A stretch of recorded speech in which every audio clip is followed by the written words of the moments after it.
10 അധ്യായം നമ്മൾ പഠിച്ചു കഴിഞ്ഞു. 11-ാമത്തെ അധ്യായം നമുക്ക് ഇന്ന് ആരംഭിക്കാം. വിശ്വാസത്താലുള്ള രക്ഷ, കർത്താവായ യേശുക്രിസ്തുവിൻ്റെ ക്രൂശിലൂടെയുള്ള വീണ്ടെടുപ്പ് എന്നുള്ള കാര്യത്തെക്കുറിച്ച് പഠിപ്പിച്ചതിന് ശേഷം 9, 10, 11 അധ്യായങ്ങളിൽ നമ്മൾ നേരത്തെ ചിന്തിച്ചതുപോലെ ഇസ്രായേൽ ജനവും ഈ സുവിശേഷവും എന്ന വിഷയമാണ് പൗലോസ് അപ്പോസ്തലൻ പഠിപ്പിച്ചുകൊണ്ടിരിക്കുന്നത്. 9-ാം അധ്യായത്തിൽ ഇസ്രായേൽ ജനത്തിൻ്റെ പഴയ കാലത്തെക്കുറിച്ച്, അല്ലെങ്കിൽ അവരുടെ ന്യായപ്രമാണത്തിൻ്റെ കാലഘട്ടത്തിൽ ജീവിച്ച കാലത്തെക്കുറിച്ചാണ് ഇവിടെ പറഞ്ഞിരിക്കുന്നത്.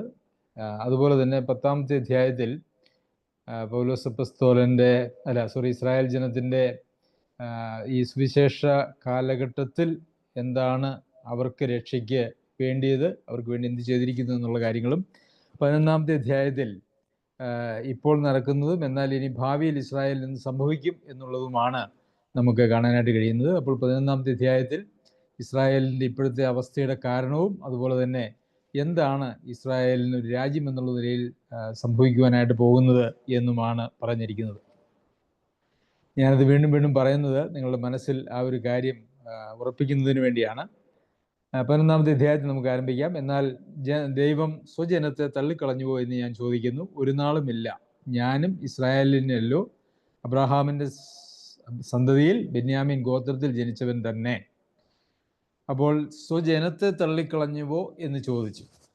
ഇവിടെ നമ്മൾ ശ്രദ്ധിക്കണം, ഇസ്രായേൽ ജനത്തെ സ്വന്തം ജനം എന്ന നിലയിലാണ് നമുക്ക് ദൈവജനത്തിൽ കാണുവാനായിട്ട് കഴിയുന്നത്. ഒരു ജനം എന്നുള്ള നിലയിൽ അവരെ അപ്പാടെ തള്ളിക്കളഞ്ഞോ എന്നുള്ളതാണ് ഇവിടുത്തെ ചോദ്യം. അതിനുള്ള ഉത്തരമാണ് ഇല്ല, അങ്ങനെ ഒരു കാര്യം സംഭവിച്ചിട്ടില്ല.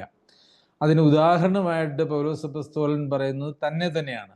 അങ്ങനെ ഇസ്രായേൽ ജനത്തെ എല്ലാം തള്ളിക്കളഞ്ഞെങ്കിൽ ഞാൻ എങ്ങനെയാണ് രക്ഷ പ്രാപിച്ചത്, അല്ലെങ്കിൽ എനിക്ക് എങ്ങനെയാണ് ക്രിസ്തുവിലേക്ക് വരുവാനായിട്ട് കഴിയുന്നത്, അല്ലേ? ഒരു നാളുമില്ല, ഒരു നാളും സ്വന്തം ജനത്തെ തള്ളിക്കളഞ്ഞിട്ടില്ല.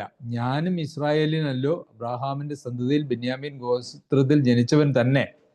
അപ്പോൾ ഇവിടെ എന്നെ തള്ളിക്കളഞ്ഞിട്ടില്ല, ഇസ്രായേൽ ജനത്തെ തള്ളിക്കളഞ്ഞിട്ടില്ല എന്നുള്ളതിൻ്റെ ഏറ്റവും വലിയ ഉദാഹരണമാണ് ഈ നിൽക്കുന്ന, അല്ലെങ്കിൽ ഈ എഴുതുന്നതായിട്ടുള്ള ഞാൻ തന്നെ എന്ന് പൗലോസ് അപ്പോസ്തലൻ പറയുകയാണ്. എന്നാൽ ഇസ്രായേൽ ജനത്തെ ഒരു ജനം എന്നുള്ള നിലയിൽ അപ്പാടെ തള്ളിക്കളഞ്ഞിട്ടില്ല എങ്കിലും സുവിശേഷം കേട്ട് വിശ്വസിക്കുവാനായിട്ടുള്ള സാധ്യത എല്ലാവർക്കും ദൈവം വെച്ചിട്ടുണ്ട്, കൃപാകാലഘട്ടത്തിൽ വെച്ചിട്ടുണ്ട്. ഏതൊരു ജാതികളിൽപ്പെട്ട ആളുകളും കർത്താവായ യേശുക്രിസ്തുവിലേക്ക് വരുവാൻ ദൈവം വെച്ചിരിക്കുന്നതായിട്ടുള്ള അതേ വഴി യഹൂദനും വെച്ചിട്ടുണ്ട്. യഹൂദിനെ ഒരിക്കലും തള്ളിക്കളഞ്ഞിട്ടില്ല. പക്ഷേ യഹൂദിന് ആ വഴിയെ വരുവാനായിട്ടുള്ള മനസ്സുണ്ടോ എന്നുള്ളത് മാത്രമാണ് ചോദ്യം. പൗലോസ് അപ്പോസ്തലൻ അതിനുള്ള മനസ്സ് കാണിച്ചു എന്ന് മാത്രവുമല്ല, ധാരാളം യഹൂദന്മാർ അതിന് മനസ്സ് കാണിച്ചിട്ടുണ്ട്. പെന്തക്കോസ്ത നാളിൽ അന്ന് 3000 പേര് അന്ന് രക്ഷിക്കപ്പെട്ടു എന്ന് പറഞ്ഞിരിക്കുന്നത് അത് തീർച്ചയായിട്ടും യഹൂദന്മാരായിരുന്നു, അവിടെ ഉണ്ടായിരുന്ന എല്ലാ ആളുകളും എന്ന് നമുക്കറിയാമല്ലോ. അപ്പോൾ യഹൂദന്മാരെ തള്ളിക്കളഞ്ഞിട്ടില്ല എന്നുള്ളതാണ് ഇവിടെ പൗലോസ് അപ്പോസ്തലൻ പറയുന്നത്. പിന്നെ എന്താണ് സംഭവിച്ചത്, അല്ലെങ്കിൽ എന്താണ് ഇപ്പോൾ സുവിശേഷവും ഇസ്രായേൽ ജനവും അല്ലെങ്കിൽ യഹൂദന്മാരുമായിട്ടുള്ള ബന്ധം നിലവിൽ എന്താണ് എന്നാണ് അടുത്ത വാക്യത്തിൽ പറയുന്നത്. അതൊരു പഴയ നിയമ ഉദ്ധരണിയോടുകൂടിയാണ് ഇവിടെ പൗലോസ് അപ്പോസ്തലൻ പറയുന്നത്. ഏലിയാവിൻ്റെ ചരിത്രത്തിൽ തിരുവെഴുത്ത് പറയുന്നത് അറിയുന്നില്ലയോ? ഇപ്പോൾ പഴയ നിയമത്തെ പുതിയ നിയമവുമായിട്ട് ബന്ധപ്പെടുത്തിയാണ് ഇവിടെ പൗലോസ് അപ്പോസ്തലൻ പറയുന്നത്. അവിടെ ഏലിയാവ് പറഞ്ഞത് നിങ്ങൾ അറിയുന്നില്ലേ? അവൻ ഇസ്രായേലിന് വിരോധമായി, കർത്താവെ, അവർ നിന്റെ പ്രവാചകന്മാരെ കൊന്ന് നിന്റെ യാഗപീഠങ്ങളെ ഇടിച്ചു കളഞ്ഞു, ഞാൻ ഒരുത്തൻ മാത്രം ശേഷിച്ചിരിക്കുന്നു, അവർ എനിക്കും ജീവഹാനി വരുത്തുവാൻ നോക്കുന്നു എന്ന് ദൈവത്തോട് വാദിക്കുമ്പോൾ അവന് അരുളപ്പാടുണ്ടായതെന്ത്? ബാലിന് മുട്ടുകുത്താത്ത 7000 പേരെ ഞാൻ എനിക്കായി ശേഷിപ്പിച്ചിരിക്കുന്നു. ഇത് രാജാക്കന്മാരുടെ പുസ്തകത്തിൽ നിന്നുമുള്ളതായിട്ടുള്ള ഒരു ഉദ്ധരണിയാണ്. അങ്ങോട്ട് ഇതൊക്കെ നമുക്കറിയാവുന്നതാണ് എന്നുള്ളത് കൊണ്ട് അവിടെ പോയി അതിൻ്റെ ഒരു പഠനം നമുക്ക് ആവശ്യമില്ല എന്ന് ഞാൻ വിചാരിക്കുന്നു. ഈ സംഭവങ്ങളൊക്കെ നമുക്കെല്ലാവർക്കും അറിയാമല്ലോ. ബാലിൻ്റെ പ്രവാചകന്മാരെയൊക്കെ കൊന്ന് കഴിഞ്ഞതിന് ശേഷം ഏലിയാവ് പറയുന്നതായിട്ടുള്ള ഒരു പ്രസ്താവനയാണിത്. അപ്പോൾ അതിന് ദൈവം കൊടുത്ത മറുപടിയാണ്, ബാലിന് മുട്ടുകുത്താത്ത 7000 പേരെ ഞാൻ എനിക്കായി ശേഷിപ്പിച്ചിരിക്കുന്നു. അപ്പോൾ ഞാൻ ഒരുത്തൻ മാത്രം ശേഷിച്ചിരിക്കുന്നു എന്ന് ഏലിയാവ് പറയുമ്പോൾ, അല്ല, ബാലിന് മുട്ടുകുത്താത്ത 7000 പേരെ ഞാൻ എനിക്കായി ശേഷിപ്പിച്ചിരിക്കുന്നു എന്നാണ് മറുപടി പറയുന്നത്. അപ്പോൾ പലപ്പോഴും നമ്മൾ ചിന്തിക്കും ആളുകൾ വളരെ കുറവാണ്. ഇവിടെ യഥാർത്ഥത്തിൽ ഇവിടെ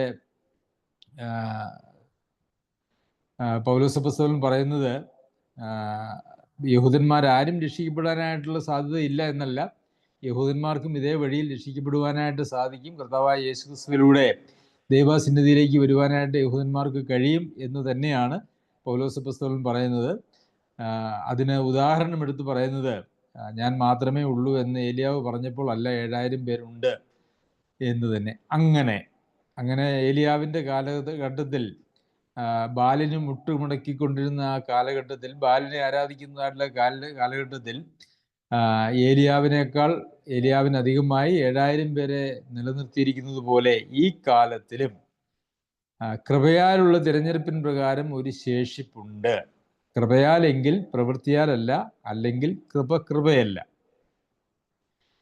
അപ്പോൾ ഇവിടെ കൃപയാലുള്ള തിരഞ്ഞെടുപ്പിൻ പ്രകാരം ഒരു ശേഷിപ്പുണ്ട്. അപ്പോൾ ഒരു തിരഞ്ഞെടുപ്പിനെ കുറിച്ച് ഇവിടെ പറയുന്നുണ്ട്. തിരഞ്ഞെടുപ്പിനെ കുറിച്ച് നമ്മൾ 9-ാം അധ്യായത്തിൽ വളരെ വിശദമായി നമ്മൾ പഠിച്ചതാണ്. ഈ അധ്യായത്തിൽ നിന്നും ഈ അധ്യായത്തിലെ വാക്യങ്ങളെ അടിസ്ഥാനപ്പെടുത്തിയും ഈ തിരഞ്ഞെടുപ്പിനെ കുറിച്ച് ചുരുക്കമായി ഞാൻ താഴേക്കുള്ള വാക്യങ്ങൾ വായിക്കുമ്പോൾ പറയുന്നതാണ്. അങ്ങനെ ഈ കാലത്തിലും കൃപയാലുള്ള തിരഞ്ഞെടുപ്പിന് പ്രകാരം ഒരു ശേഷിപ്പുണ്ട്. യഹൂദന്മാർ, ഇസ്രായേൽ ജനം മുഴുവനായി രക്ഷിക്കപ്പെടുന്നില്ല എങ്കിൽ പോലും, അവർ ക്രിസ്തുവിനെ മെശിഹയായി കണക്കാക്കുന്നില്ല എങ്കിൽ പോലും, ഏലിയാവിന്റെ കാലത്തിൽ ബാലിന് മുട്ടുമടക്കാത്ത 7001 പേര്, ഏലിയാവ് ഉൾപ്പെടെ 7001 ഉള്ളതുപോലെ ഈ കാലഘട്ടത്തിലും ദൈവം ശേഷിപ്പിച്ചിരിക്കുന്ന, അല്ലെങ്കിൽ ദൈവത്തെ അന്വേഷിക്കുന്നതായിട്ടുള്ള ഒരു ശേഷിപ്പ് യഹൂദന്മാരുടെ ഇടയിൽ ഉണ്ട് എന്നാണ് ഇവിടെ പറയുന്നത്. കൃപയാലെങ്കിൽ പ്രവൃത്തിയാലല്ല, അല്ലെങ്കിൽ കൃപയല്ല. കൃപയാലാണ് എന്ന് പറഞ്ഞാൽ ഒരു മനുഷ്യന്റെ പ്രവൃത്തിയിലൂടെ അല്ല എന്ന് അവിടെ പറയുന്നു. ഇനി പ്രവൃത്തിയിലൂടെയാണ് എന്ന് പറഞ്ഞാൽ പിന്നെ അവിടെ കൃപ എന്ന് പറയുന്നതായിട്ടുള്ള ആവശ്യമില്ല. ഇതാണ് അവിടെ പറഞ്ഞിരിക്കുന്നത്. ആകയാൽ എന്ത്? ഇസ്രായേൽ താൻ തിരഞ്ഞത് പ്രാപിച്ചില്ല, തിരഞ്ഞെടുക്കപ്പെട്ടവർ അത് പ്രാപിച്ചു, ശേഷമുള്ളവരോ കഠിനപ്പെട്ടിരിക്കുന്നു. ഇസ്രായേൽ താൻ തിരഞ്ഞത് പ്രാപിച്ചില്ല. ഇസ്രായേൽ ഒരു മെശിഹായ്ക്ക് വേണ്ടി നോക്കിയിരിക്കുകയായിരുന്നു.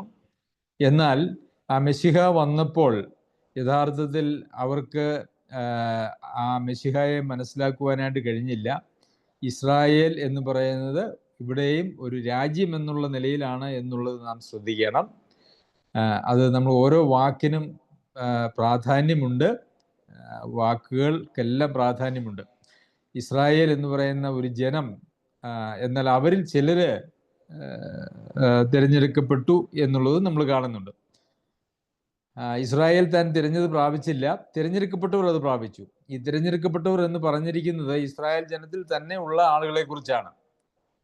ഇസ്രായേൽ മക്കൾ എല്ലാവരെയും കുറിച്ചല്ല, ഇസ്രായേലിൽ ഉള്ളവരായിട്ടുള്ള ആളുകളെ കുറിച്ച്. യഹൂദന്മാർ തന്നെ ചിലരൊക്കെ അത് പ്രാപിച്ചു. മെശിഹ അല്ലെങ്കിൽ കർത്താവായ യേശുക്രിസ്തുവിലൂടെയുള്ള രക്ഷയെ പ്രാപിച്ചു. ശേഷമുള്ളവരോ കഠിനപ്പെട്ടിരിക്കുന്നു. ഇവിടെ കഠിനപ്പെട്ടിരിക്കുന്നു എന്നുള്ള ഒരു വാക്ക് നമ്മൾ ശ്രദ്ധിക്കണം. കഠിനപ്പെടുത്തി എന്നല്ല പറഞ്ഞിരിക്കുന്നത്, ഇവിടെ കഠിനപ്പെട്ടിരിക്കുന്നു എന്നാണ് പറഞ്ഞിരിക്കുന്നത്. നമ്മൾ 9-ാം അധ്യായം പഠിച്ചപ്പോഴും അവിടെ ഫറവോയെ കുറിച്ച് പറഞ്ഞപ്പോൾ ഫറവോയെ കഠിനപ്പെടുത്തി എന്ന് നമ്മൾ വായിച്ചിരുന്നു. എന്നാൽ ഫറവോയെ ദൈവം കഠിനപ്പെടുത്തുന്നതിന് മുമ്പ് ഫറവോ 7 പ്രാവശ്യം തന്നെ കഠിനപ്പെടുത്തി എന്നുള്ളത് നമ്മൾ പുറപ്പാട് പുസ്തകം വായിച്ചാൽ നമുക്ക് അവിടെ മനസ്സിലാക്കുവാൻ കഴിയും.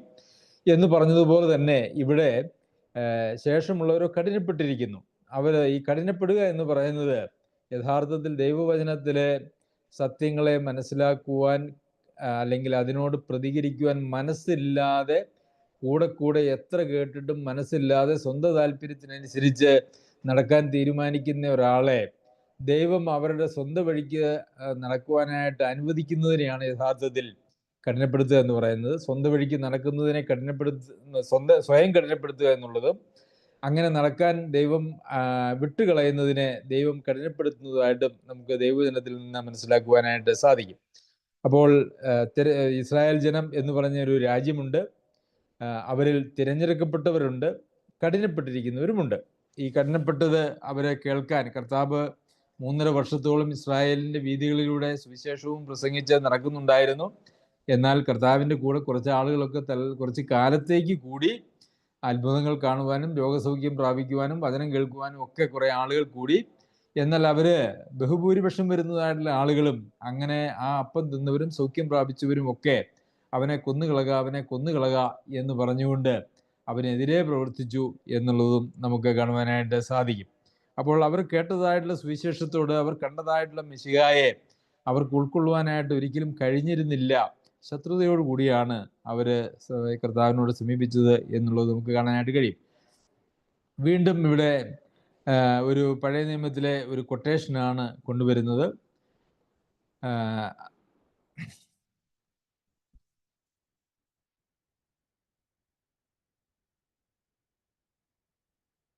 ദൈവം അവർക്ക് ഇന്ന് വരെ ഗാഠനിദ്രയും കാണാത്ത കണ്ണും കേൾക്കാത്ത ചെവിയും കൊടുത്തു.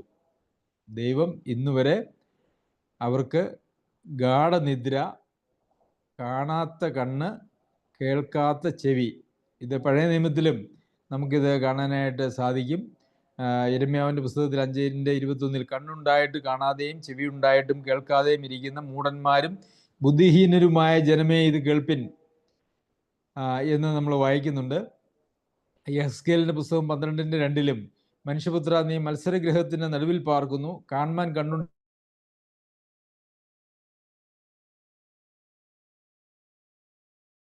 വായിക്കുന്നുണ്ട്.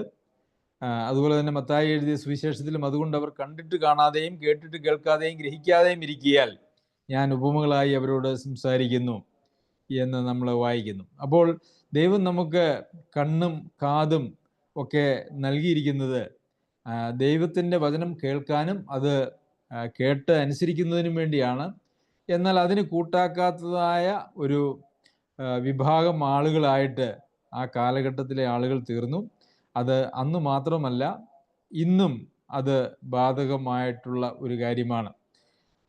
നാം നമ്മുടെ ഹൃദയത്തെ കഠിനപ്പെടുത്തിയാൽ, നമ്മളെ കഴിഞ്ഞ വാക്യത്തിൽ 7ാമത്തെ വാക്യത്തിൽ നാം കണ്ടത് ബാക്കിയുള്ളവർ കഠിനപ്പെട്ടിരിക്കുന്നു എന്നാണ്. അങ്ങനെ കഠിനപ്പെട്ടിരിക്കുന്ന ആളുകൾക്ക് ദൈവം അവർക്ക് ഗാഠനിദ്ര, അതായത് ഉറക്കം, കാണാത്ത കണ്ണ്, കേൾക്കാത്ത ചെവി, അവർക്കൊന്നും മനസ്സിലാകുകയില്ല. അത് ദൈവം അവരെ തള്ളിക്കളയുന്ന ഒരവസ്ഥയിൽ, അതായത് അവരെ അവരുടെ വഴിക്ക് വിടുന്നതായിട്ടുള്ള ഒരവസ്ഥയിലാണ് സംഭവിക്കുന്നത്. കൃപയാലല്ലോ വിശ്വാസം മൂലം നിങ്ങൾ രക്ഷിക്കപ്പെട്ടിരിക്കുന്നു എന്ന് പറയുമ്പോൾ ദൈവകൃപ ദൈവം ഒരു കാലഘട്ടം കഴിയുമ്പോൾ പിൻവലിക്കുന്നു എന്നുള്ളത് നമുക്ക് കാണാനായിട്ട് കഴിയും. അത് പുതിയ നിയമത്തിലും അത് ബാധകമാണ്. ഞാൻ എല്ലാ കാലവും, എൻ്റെ ആത്മാവ് എല്ലാ കാലവും മനുഷ്യരോട് വാദിച്ചുകൊണ്ടിരിക്കുകയില്ല എന്ന് നമ്മൾ വായിക്കുന്നുണ്ട്. ദൈവം ഒരു കാലഘട്ടം മാനസാന്തരത്തിനായിട്ട് നൽകുന്നുണ്ട്.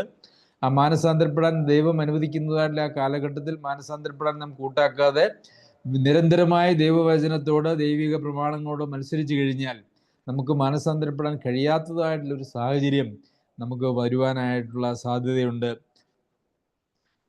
തുടർന്ന് പറയുന്നത്, അവരുടെ മേശ അവർക്ക് കെണിയും കുടുക്കും ഇടർച്ചയും പ്രതികാരവുമായി തീരട്ടെ, അവരുടെ കണ്ണ് കാണാതെ വണ്ണം ഇരുണ്ടു പോകട്ടെ, അവരുടെ മുതുക് എല്ലായ്പ്പോഴും കുനിയിക്കണമേ. ഇതൊക്കെ പഴയ നിയമ ഭാഗങ്ങളിൽ നിന്നുള്ളതായിട്ടുള്ള ഉദ്ധരണികളാണ്. സങ്കീർത്തനം 69:23 നാം വായിക്കുന്നു, അവരുടെ കണ്ണ് കാണാതെ വണ്ണം ഇരുണ്ടു പോകട്ടെ, അവരുടെ അര എപ്പോഴും ആടുമാറാക്കണമേ എന്ന് തുടങ്ങിയതായിട്ടുള്ള വാക്കുകളും നമുക്ക് അവിടെ കാണുവാനായിട്ട് സാധിക്കും. പ്രിയമുള്ളവരെ, ഇതൊക്കെ ഒരു ദൈവിക ന്യായവിധിയുടെ ഫലമാണ്. ദൈവം കൊടുത്തിരിക്കുന്നതായിട്ടുള്ള വെളിപ്പാടുകൾക്ക് അനുസരിച്ച് അതിനെ സ്വീകരിക്കാനായിട്ട് നാം തയ്യാറാകാതിരിക്കുമ്പോൾ ദൈവം അവർക്ക് കൊടുക്കുന്നതായിട്ടുള്ള ന്യായവിധി അതിൻ്റെ ഭാഗമാണ് എന്ന് നമ്മൾ വായിക്കുന്നു എന്ന് ദാവീദും പറയുന്നു. എന്നാൽ 11ാമത്തെ വാക്യത്തിൽ, എന്നാൽ അവർ വീഴേണ്ടതിനോ ഇടറിയത് എന്ന് ഞാൻ ചോദിക്കുന്നു, ഒരു നാളുമല്ല, അവർക്ക് എരിവ് വരുത്തുവാൻ അവരുടെ ലംഘനം ഹേതുവായി ജാതികൾക്ക് രക്ഷ വന്നു എന്നേ ഉള്ളൂ.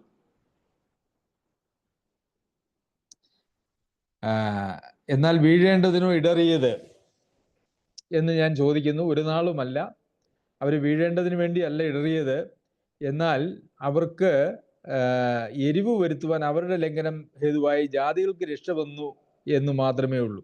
അപ്പോൾ ജാതികളെയും കൂടെ ഈ രക്ഷയിലെ വഴിയിലേക്ക് വിളിച്ചതിനെ സംബന്ധിച്ച് സഭ എന്ന് പറയുന്നതായിട്ടുള്ള പരിപാടി അത് യഹൂദന്മാർക്ക് മാത്രമല്ല, മറിച്ച് ജാതികൾക്കും കൂടെയുള്ള ഒരു പരിപാടിയായിട്ട് ഒരിക്കലും യഹൂദന് അത് അംഗീകരിക്കുവാനായിട്ട് കഴിയുമായിരുന്നില്ല. ഇതിനു മുമ്പും കഴിഞ്ഞ അധ്യായത്തിൽ നമ്മൾ അതിനെക്കുറിച്ച് വായിക്കുകയുണ്ടായി.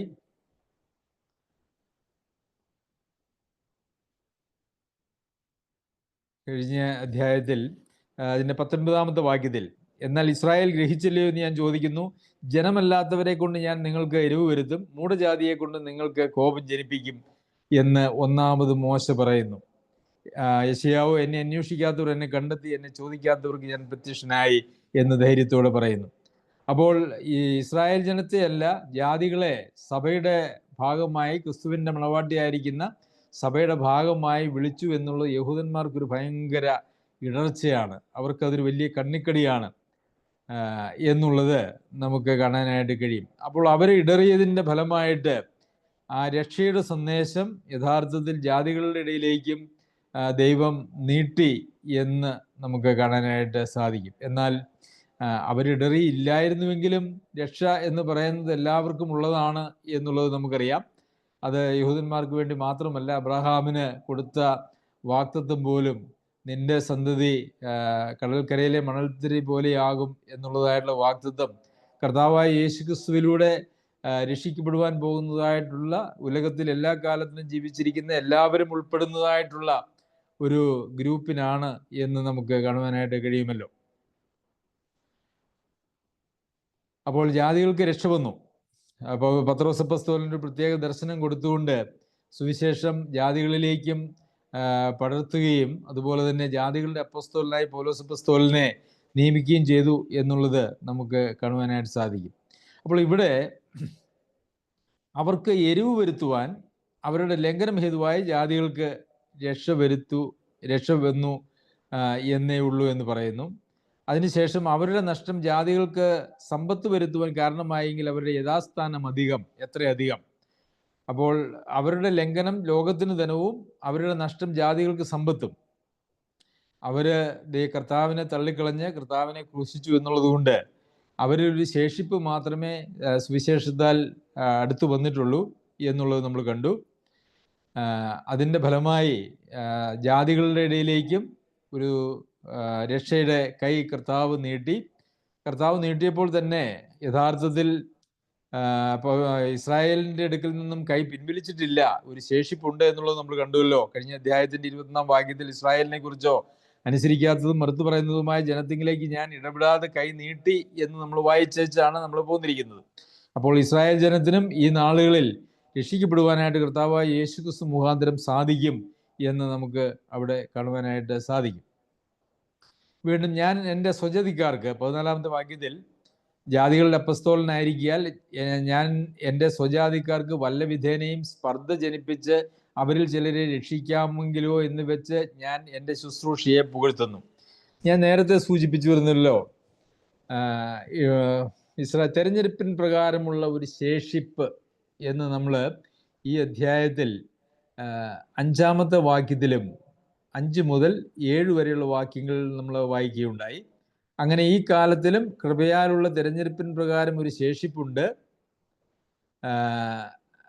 തിരഞ്ഞെടുക്കപ്പെട്ടവർ അത് പ്രാപിച്ചു എന്ന് നമ്മൾ 5, 6, 7 വാക്യങ്ങളിൽ നമ്മൾ വായിക്കുന്നുണ്ട്. അപ്പോൾ തിരഞ്ഞെടുപ്പിൻ പ്രകാരമുള്ള ഒരു ശേഷിപ്പ്, ഈ തിരഞ്ഞെടുപ്പിൻ പ്രകാരമുള്ള ശേഷിപ്പ് എന്നുള്ളതിനെ ഒരു വിഭാഗം ആളുകൾ വ്യാഖ്യാനിക്കുന്നത് ദൈവം മുന്നമേ ചിലരെ രക്ഷിക്കാനായിട്ട് തീരുമാനിച്ച് തിരഞ്ഞെടുത്ത് വെച്ചിരിക്കുന്നു എന്നുള്ള നിലയിലാണ്. അതൊരു ഭയങ്കര ദുരുപദേശമാണ് എന്ന് 9-ാമത്തെ അധ്യായം നാം പഠിച്ചപ്പോൾ നമ്മളതിനെക്കുറിച്ച് പഠിക്കുകയുണ്ടായി. ദൈവം അങ്ങനെ ശിക്ഷിക്കാനായിട്ട് കുറേ ആളുകളെ ലോകസ്ഥാപനത്തിന് മുമ്പ് തന്നെ ഈ ലോകത്തിലേക്ക് ജനിപ്പിക്കാൻ തീരുമാനിക്കുകയും കുറേ ആളുകളെ രക്ഷിക്കാനായിട്ട് യാതൊരു മാനദണ്ഡങ്ങളും ഇല്ലാതെ ഈ ലോകത്തിലേക്ക് വിടുകയും ചെയ്തു എന്നുള്ള ഉപദേശത്തിന് അടിസ്ഥാനപ്പെട്ടതായിട്ടുള്ളൊരു കാര്യമല്ല. 2 കാരണങ്ങളാലാണ് അതല്ല എന്നുള്ളത് ഈ അധ്യായത്തിൽ നമുക്ക് കാണാനായിട്ട് കഴിയുന്നു. ഒന്നാമത്തെ കാര്യം, 2-ാമത്തെ വാക്യത്തിൽ നാം വായിക്കുന്നത് ദൈവം മുന്നറിഞ്ഞിട്ടുള്ള തൻ്റെ ജനത്തെ തള്ളിക്കളഞ്ഞിട്ടില്ല. അപ്പോൾ ഇവിടെ മുന്നറിഞ്ഞിട്ടുള്ള ജനത്തെ തള്ളിക്കളഞ്ഞിട്ടില്ല എന്നാണ് നമ്മൾ വായിക്കുന്നത്. അപ്പോൾ ദൈവത്തിൻ്റെ തിരഞ്ഞെടുപ്പ് എന്ന് പറയുന്നത് അതിൻ്റെ അടിസ്ഥാനം ദൈവത്തിൻ്റെ മുന്നറിവാണ് എന്ന് രണ്ടാമത്തെ വാക്യത്തിൽ നാം കാണുന്നു. ഇനിയല്ല, ദൈവം ഏകപക്ഷീയമായിട്ട് ചിലരെ രക്ഷയ്ക്കായി തിരഞ്ഞെടുത്ത് വെച്ചിട്ടുണ്ട്, ബാക്കിയുള്ളവരെ ശിക്ഷയ്ക്കായി തീരുമാനിച്ച് വെച്ചിട്ടുണ്ട് എങ്കിൽ നാം ഇപ്പോൾ വായിച്ചതായിട്ടുള്ള, അതായത് 13-14 വാക്യങ്ങൾ വളരെ ബലഹീനമായിട്ട് വരും എന്നുള്ളത് നമ്മൾ ശ്രദ്ധിക്കണം. 14-ാമത്തെ വാക്യത്തില് ഞാൻ എൻ്റെ സ്വജാതിക്കാർക്ക് വല്ല വിധേനയും സ്പർദ്ധ ജനിപ്പിച്ച് അവരിൽ ചിലരെ രക്ഷിക്കാമെങ്കിലോ എന്ന് വെച്ച് ഞാൻ എൻ്റെ ശുശ്രൂഷയെ പുകഴ്ത്തുന്നു. അപ്പോൾ ഇവിടെ സ്വജാതിക്കാർക്ക്, ഇസ്രായേൽ ജാതിക്കാർക്ക് വല്ല വിധേനയും സ്പർദ്ധ ജനിപ്പിച്ച് അവരിൽ ചിലരെ രക്ഷിക്കാമെങ്കിലോ എന്ന് വെച്ച്, യഥാർത്ഥത്തിൽ തെരഞ്ഞെടുപ്പ് എന്ന് പറയുന്നത് ദൈവം മുൻകൂട്ടി ചിലരെ രക്ഷിക്കായും ചിലരെ ശിക്ഷയ്ക്കായും തീരുമാനിച്ചു വെച്ചിരിക്കുന്നതാണെങ്കിൽ പൗലോസ് അപ്പോസ്തലന്റെ ഈ പ്രസ്താവനയ്ക്ക് യാതൊരു അർത്ഥവുമില്ല എന്ന് നമുക്ക് മനസ്സിലാക്കാനായിട്ട് സാധിക്കും. ഇവിടെ ചിലരിൽ സ്പർദ്ധ ജനിപ്പിക്കുക. എങ്ങനെയാണ് സ്പർദ്ധ ജനിപ്പിക്കുന്നത്? സുവിശേഷം പ്രസംഗിക്കുന്നു. പൗലോസ് അപ്പോസ്തലൻ അന്ന് പോയതായിട്ടുള്ള മിക്കവാറും പ്രദേശങ്ങളിലൊക്കെ യഹൂദന്മാരും ജാതികളുമായിട്ടുള്ള ആളുകളുണ്ട്.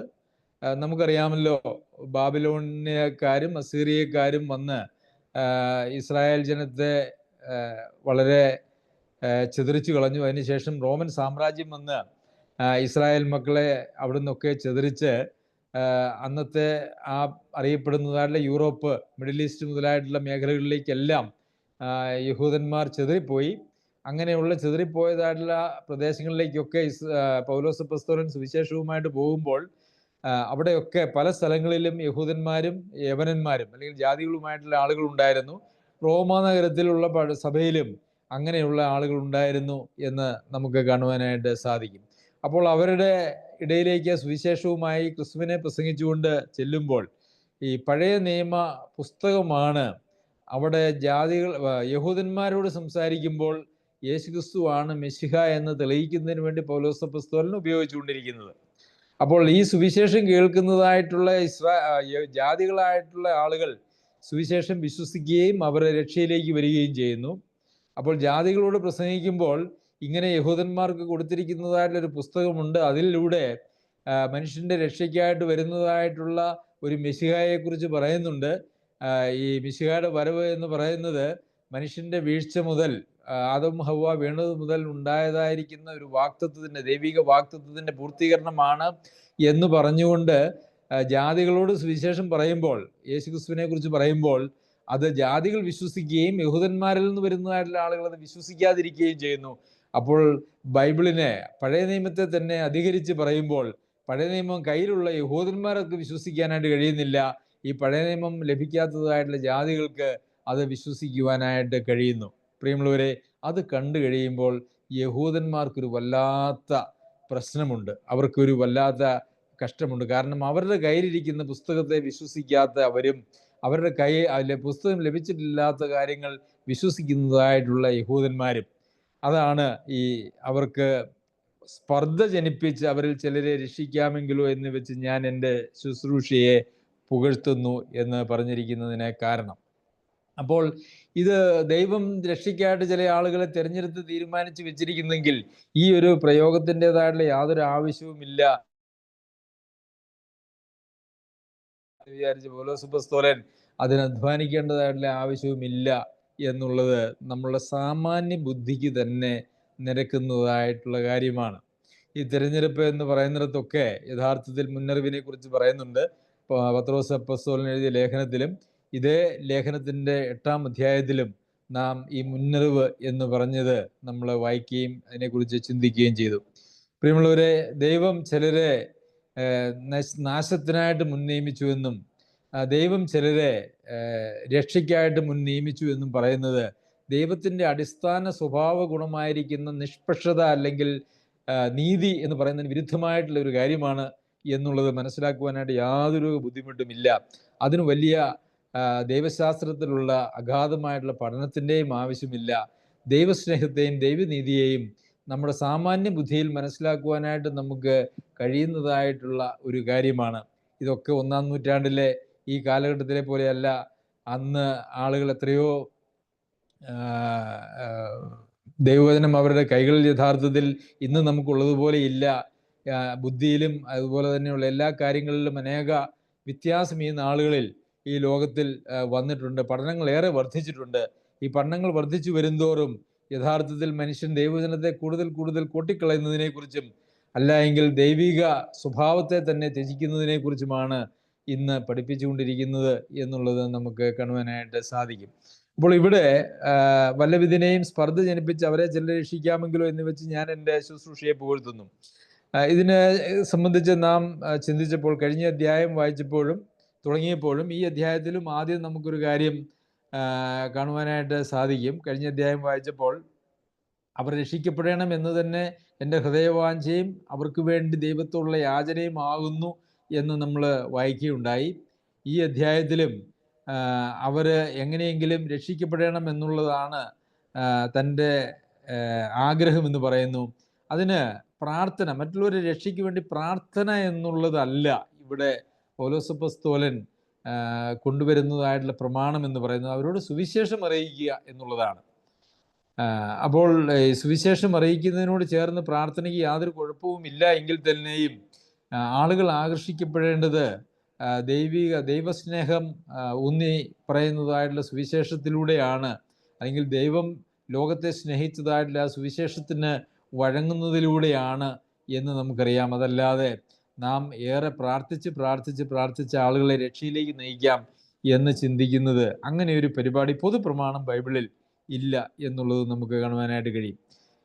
അവർക്ക് സ്പർദ്ധ വരുത്തുന്നതിന് വേണ്ടി അവരോട്, അതായത് ജാതികളോട് സുവിശേഷം അറിയിക്കുക, ഞാൻ എൻ്റെ സുജാതിക്കാർക്ക് വല്ലവിധനെയും സ്പർദ്ധ ജനിപ്പിച്ച് അവരിൽ ചിലരെ രക്ഷിക്കാമെങ്കിലോ എന്ന് വെച്ച് തന്നെ ഞാൻ എൻ്റെ ശുശ്രൂഷയെ പുകഴ്ത്തുന്നു. അവരുടെ ഭ്രംശം ലോകത്തിൻ്റെ നിരപ്പിന് ഹേതുവായി എങ്കിൽ അവരുടെ അംഗീകരണം മരിച്ചവരുടെ ഉയർപ്പെന്നല്ലാതെ എന്താകും? അവരുടെ ഭ്രംശം, അവർ തെറ്റിപ്പോയത് സുവിശേഷം ലോകത്തിലേക്ക് പകരപ്പെടുന്നതിനൊരു കാരണമായി എങ്കിൽ അവർ അംഗീകരിക്കുമ്പോൾ മരിച്ചവരുടെ ഉയർപ്പെന്നല്ലാതെ എന്താകും എന്ന് നമ്മൾ മനസ്സിലാക്കുന്നു. അവർ അംഗീകരിക്കുന്ന ഒരു സമയം വരുന്നുണ്ട്. ഇസ്രായേൽ ജനം അവരൊരു രാജ്യം എന്നുള്ള നിലയിൽ, ഇസ്രായേൽ ജനം മുഴുവനും അവർ കുത്തിയവങ്കിലേക്ക് നോക്കും. ഒരു ജാതി അല്ലെങ്കിൽ ഇസ്രായേൽ എന്നുള്ള നിലയിൽ, ഒരു രാഷ്ട്രം എന്നുള്ള നിലയിൽ അവർ കർത്താവായ യേശുക്രിസ്തുവിലേക്ക് വരും എന്നുള്ളതിനെ കുറിച്ചാണ് തുടർന്ന് അങ്ങോട്ട് നമുക്ക് കാണുവാനായിട്ട് സാധിക്കുന്നത്. നമുക്കത് അടുത്ത ദിവസം പഠിക്കാം. ഇപ്പോഴുള്ള ഇസ്രായേൽ ജനത്തിൻ്റെ അവസ്ഥയാണ് നമുക്കിവിടെ കാണാനായിട്ട് കഴിയുന്നത്. ഇസ്രായേൽ ജനത്തെ മൊത്തമായി ദൈവം തള്ളിക്കളഞ്ഞിട്ടില്ല. അവരിലൊരു ശേഷിപ്പുണ്ട്. അവർ കർത്താവായ യേശുക്രിസ്തുവിലൂടെയുള്ള രക്ഷയിലൂടെ അവർ സഭയുടെ അംഗങ്ങളായി ഈ നാളുകളിൽ തീരുന്നുണ്ട്. അതിനെക്കുറിച്ച് ശേഷിപ്പ് എന്ന് പറയുന്നുണ്ട്. തെരഞ്ഞെടുപ്പിൻ പ്രകാരമുള്ളൊരു ശേഷിപ്പ് എന്നാണ് പറഞ്ഞിരിക്കുന്നത്. അത് ചിലരെ പ്രത്യേകം രക്ഷിക്കാൻ തിരഞ്ഞെടുത്തു, പ്രത്യേകം ശിക്ഷിക്കാൻ തിരഞ്ഞെടുത്തു എന്നുള്ള നിലയിലുള്ള തിരഞ്ഞെടുപ്പല്ല, മറിച്ച് ദൈവത്തിൻ്റെ മുന്നറിവിൻ പ്രകാരമുള്ള ഒരു തിരഞ്ഞെടുപ്പാണ്. കൃപയാലാണ് എല്ലാവരുടെയും രക്ഷ, ഒരിക്കലും ആരുടെയും പ്രവൃത്തികളാലല്ല എന്നുള്ളത് നമുക്കറിയാമല്ലോ. അതുപോലെ തന്നെ നാം കണ്ടതായിട്ടുള്ള മറ്റൊരു പ്രധാന കാര്യം എന്ന് പറയുന്നത്, ദൈവവചന സത്യങ്ങളോട്, അത് രക്ഷയുടെ സന്ദേശത്തെക്കുറിച്ച് മാത്രവുമല്ല, രക്ഷിക്കപ്പെട്ടതായിട്ടുള്ള അല്ലെങ്കിൽ വീണ്ടും ജന്മം പ്രാപിച്ചതായിട്ടുള്ള ദൈവമക്കൾ അവരുടെ പ്രായോഗിക ക്രിസ്തീയ ജീവിതത്തിലും അവർ കുറിക്കൊള്ളേണ്ടതായിട്ടുള്ള ധാരാളം വേദഭാഗങ്ങൾ അല്ലെങ്കിൽ കൽപ്പനകൾ ഒക്കെയും നമുക്ക് കാണുവാനായിട്ട് സാധിക്കും. അതിനോടുള്ള നമ്മളുടെ പ്രതികരണത്തിനും ഇത് ബാധകമാണ്. ഇസ്രായേൽ ജനത്തിന് ന്യായപ്രമാണം ലഭിച്ചതിന് ശേഷം ഈ ന്യായപ്രമാണത്തിലുള്ള കാര്യങ്ങളെക്കുറിച്ച് അവർ കണ്ടിട്ടും കണ്ണുണ്ടായിട്ടും അവർക്ക് കാണാൻ കഴിഞ്ഞില്ല, ചെവി ഉണ്ടായിട്ടും അവർക്ക് കേൾക്കാനായിട്ട് കഴിഞ്ഞില്ല. അതുപോലെ തന്നെ ന്യായപ്രമാണവും അതുപോലെ തന്നെ കൃപയുടെ സുവിശേഷവും കയ്യിൽ വെച്ചിരിക്കുന്നതായിട്ടുള്ള നാം, അത് കൊണ്ടു നടക്കുന്നതായിട്ടുള്ള നാം, കണ്ണുണ്ടായിട്ട് കാണാതെയും ചെവി ഉണ്ടായിട്ട് കേൾക്കാതെയും ഇരിക്കുന്നതായ ഒരു പറ്റം ആളുകളെ പോലെ തീരുവാനായിട്ട് ഒരിക്കലും പാടില്ല. നമ്മളുടെ കണ്ണ് അന്ധമായി പോയി. നാം സുവിശേഷ സന്ദേശം, നമ്മുടെ വിശുദ്ധീകരണമാണ് യഥാർത്ഥത്തിൽ ഇപ്പോൾ സുവിശേഷത്തിൻ്റെ ഭാഗമായിട്ട് നമുക്കുള്ളത്. ആ വിശുദ്ധീകരണത്തിൻ്റെ സന്ദേശത്തോട് നാം പുറംതിരിഞ്ഞു നിന്നാൽ ഒരു പക്ഷേ ദൈവം സദാകാലത്തേക്കും നമ്മളോട് വാദിക്കുകയില്ല. ദൈവം തന്നെ നമ്മളെ തള്ളിക്കളയുന്നതായുള്ളൊരവസ്ഥ വരാതിരിക്കാൻ നമുക്ക് ശ്രദ്ധിക്കാം. നമ്മുടെ ഹൃദയത്തെ കഠിനമാക്കരുത് എന്ന് എബ്രായ ലേഖനത്തിൽ നാം വളരെ വിശദമായിട്ട് എബ്രായ ലേഖനം പഠിച്ചപ്പോൾ നാം ചിന്തിക്കുകയുണ്ടായി. ഇസ്രായേൽ മക്കൾ അവരുടെ ഹൃദയത്തെ കഠിനമാക്കിയതുപോലെ നിങ്ങൾ കഠിനമാക്കരുത് എന്ന് തന്നെയാണ് എബ്രായ ലേഖനത്തിൻ്റെ മുഴുവൻ വിഷയവും എന്ന് പറയുന്നത്. സർവശക്തനായ ദൈവം നമ്മെ സഹായിക്കട്ടെ. നമ്മളുടെ ദൈവവചന പഠനം നമ്മളുടെ ജീവിതത്തിൽ വലിയ മാറ്റത്തിന്, ആത്മാവിനാൽ നിയന്ത്രിക്കപ്പെട്ട് ആത്മഫലം ഉളവാകുന്ന ഒരു തലത്തിലേക്ക് വരുവാൻ സർവശക്തനായ ദൈവം നമ്മെ എല്ലാവരെയും സഹായിക്കട്ടെ. അവൻ്റെ അതിപരിശുദ്ധ നാമം വാഴ്ത്തപ്പെടുമാറാകട്ടെ.